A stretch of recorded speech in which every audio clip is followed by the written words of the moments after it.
Dear student, in previous class I have taught you concept of direct ratio and inverse ratio, in which I have also taught you some examples of direct ratio and inverse ratio. Now in this class I am going to teach you some application on inverse ratio only.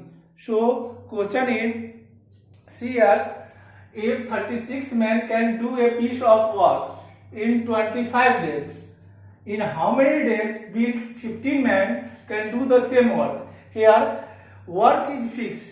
I have already taught you when work is fixed. Here work is fixed and number of men, then number of person and time taken to complete this work is in inverse ratio, and तो यहाँ पर क्या है ना कि inverse ratio का question हम लोग क्या करेंगे ना, मल्टीप्लाई करके बराबर करेंगे. कैसे, तो देखिए, here 36 men can do a piece of work in 25 days. It means we have to multiply this and this. 36 into 25, it gives us work. Here work, unit of work. So in how many days we have to find the number of days. In how many days 15 men can do a piece of work. So this is equal to 15 into, let time is t. So now using this application you can solve, you can find time taken by 15 men to complete same work which 36 men complete work in 25 days. So t is equal to 36 into 25 by 15, 5 5 जा 25, 5 3 जा 5 3 जा 15, 3 से 12 जा, here 60 days. In 60 days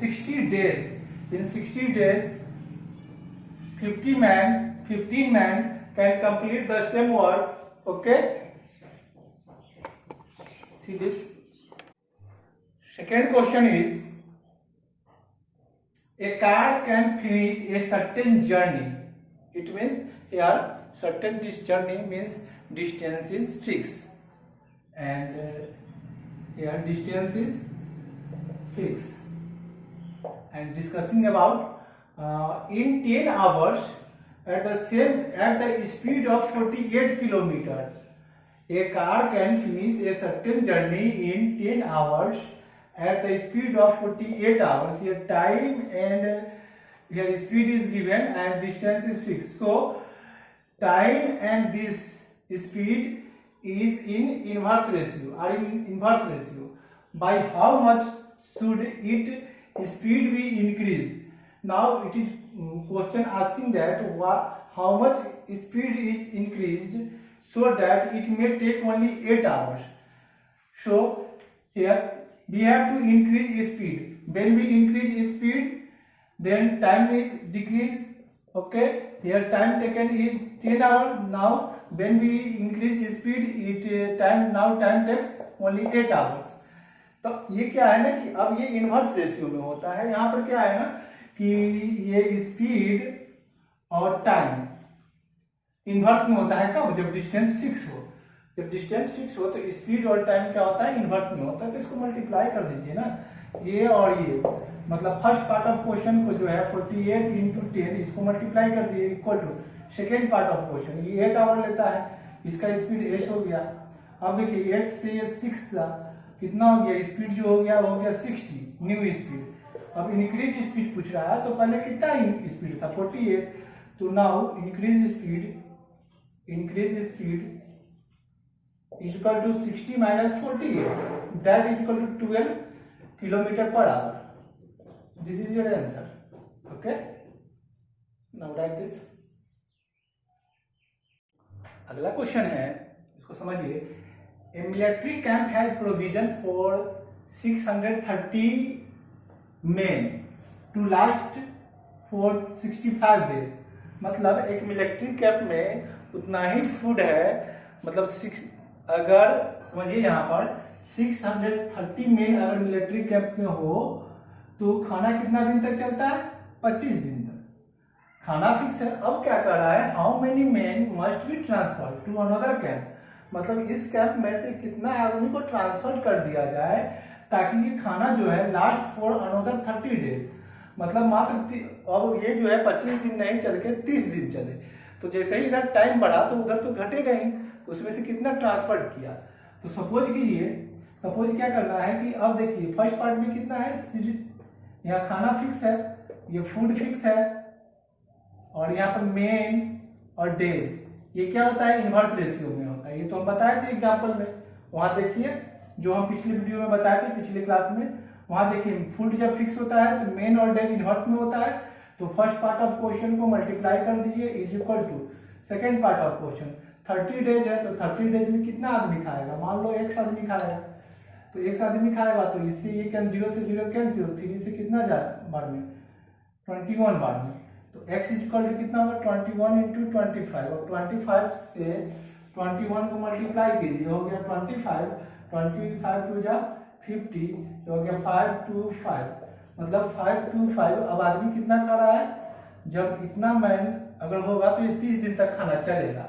तो पहले कितना था 630, तो ट्रांसफर कितना हुआ,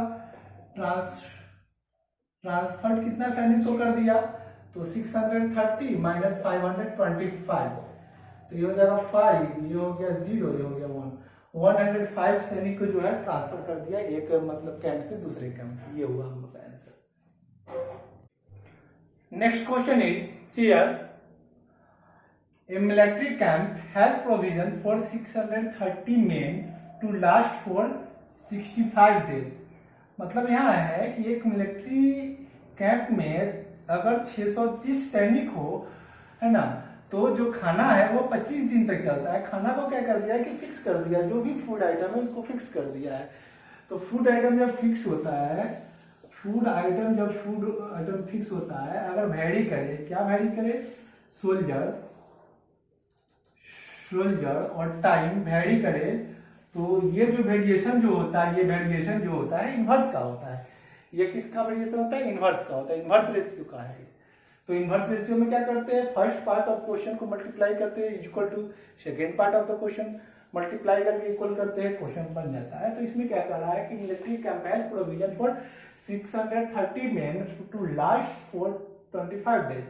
तो फर्स्ट पार्ट ऑफ क्वेश्चन क्या है, 63 मेन और दिन कितना है 25, ये हो गया equal to how many men must be transferred to another camp, मतलब कितना आदमी को इस कैंप से दूसरे कैंप में भेज दिया जाए कि ये खाना जो है so that the food last for another 30 days, मतलब ये 25 दिन नहीं चलेगा 30 दिन चलेगा। जैसे ही 30 दिन की बात है, मतलब पहले 25 अब 30, इधर टाइम जब बढ़ रहा है तो सोल्जर कमेगा ही, स्वाभाविक है, ये इनवर्स रेशियो का है। तो ये 30 डेज सोल्जर कितना है, मान लो x, अब ये 0 से 0 कैंसिल हो गया, 3 से कितना बार में कटा, 21 सा। अब हम जब मल्टीप्लाई करेंगे इसको और इसको, तो देखिए 25 इंटू 21, तो ये हो जाएगा 25, हो गया 50, तो ये हो गया हमको 525, मतलब अगर 525 सोल्जर होता तो ये खाना 30 दिन तक चलता। लेकिन क्वेश्चन में हमको ये नहीं पूछ रहा है कि कितना सोल्जर होता है कि 30 दिन तक खाना चलता है, ये पूछ रहा है कितना ट्रांसफर्ड हो गया। तो पहले कितना था 630, तो ट्रांसफर्ड सैनिक जो है ट्रांसफर्ड जो है सोल्जर कितना हो जाएगा, पहले वाला कितना था 630 माइनस 525, तो ये हो जाएगा 105 सोल्जर। ये आंसर हम लोग का हो गया। बस ये बहुत इजी मैथ्स है।